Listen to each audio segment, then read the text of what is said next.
இப்போ நான் செய்ய போகிறது 1 கிலோ வெஜிடபிள் பிரியாணி. 1 கிலோ சீரக சம்பா அரிசியை தண்ணியில் ஊற வச்சுக்கோங்க. குக்கரில் 150 நெய் 150 எண்ணெய் ஊற்றி பெரிய வெங்காயம் 300 நீளமாக அரிஞ்சது உப்பு போட்டு குக்கரில் வதக்கிக்கோங்க. உப்பு போட்டு வெங்காயத்தை வதக்குனா சீக்கிரம் வதங்கிடும். சுகர் 1 டீஸ்பூன் போட்டுக்கோங்க, இது ஆப்ஷனல். சின்ன வெங்காயம் 200 அரைச்சது. இஞ்சி பூண்டு பேஸ்ட் 2 டேபிள் ஸ்பூன். இஞ்சி பூண்டு பேஸ்ட் அரைக்கிறதுக்கு 75 கிராம் பூண்டு 50 கிராம் இஞ்சி போட்டு அரைச்சி வச்சுக்கோங்க.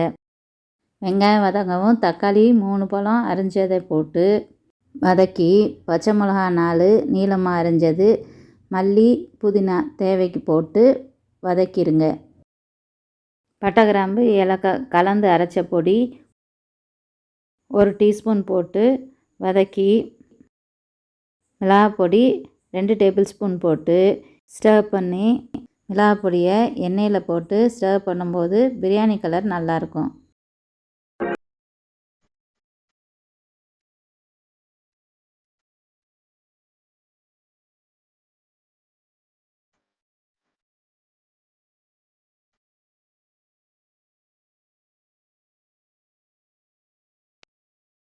உருளைக்கிழங்கு 1 கேரட் 1 அரிஞ்சதை போட்டு வதக்கி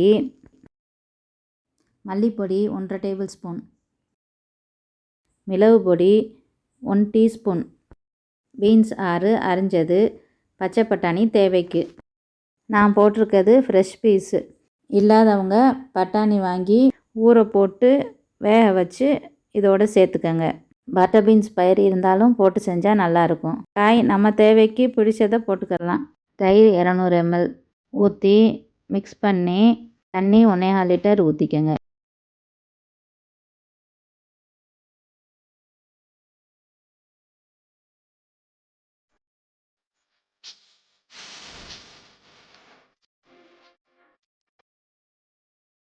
தண்ணி கொதிக்கவும் ஊறின அரிசியை போட்டு 2 கொதி விட்டு குக்கரை மூடி 1 விசில் வரவும் அடுப்பை ஆஃப் பண்ணிடுங்க.